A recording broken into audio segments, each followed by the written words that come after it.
The Mystery of the Quiet Voice.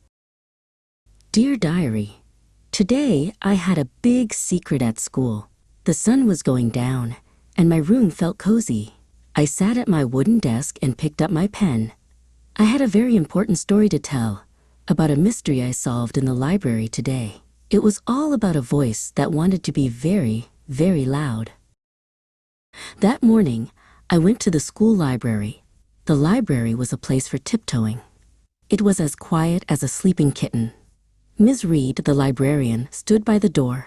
She wore a necklace that twinkled like stars. When I walked in, she gave me a tiny wave and a big, kind smile. I looked at all the books. I looked up high and I looked down low.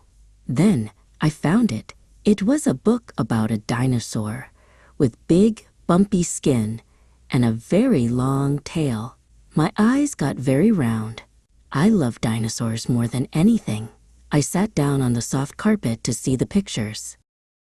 I turned the page. I saw a T-Rex with its mouth wide open. It looked like it was making a giant sound. I felt a tingle in my chest. I felt a wiggle in my toes. I wanted to be a dinosaur too. A big rumbling roar started to grow in my tummy, moving up toward my throat. In a corner nearby, Kit was sitting on a big squishy pillow. Kit was reading a book about tiny red ladybugs.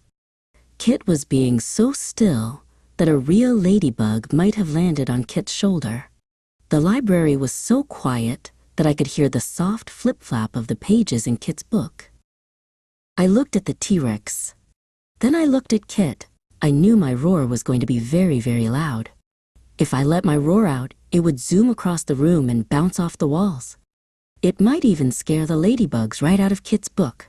I put my hands over my mouth to keep the roar inside. Ms. Reed walked over on her quiet shoes. She knelt down on the rug next to me. She didn't say anything out loud. Instead, she put one finger to her lips. She leaned in and whispered, "That is a very brave dinosaur, David. Do you think he can show me his secret whisper voice?" I took a breath. I didn't let the big roar out.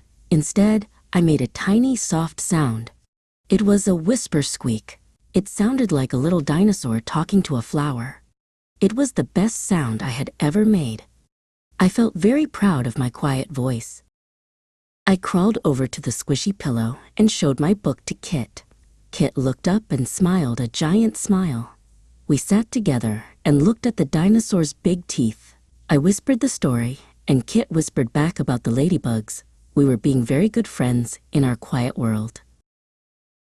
Now the moon is shining through the window. I finished writing my story. I feel like a superhero who used a secret power. I closed my diary and got ready for bed.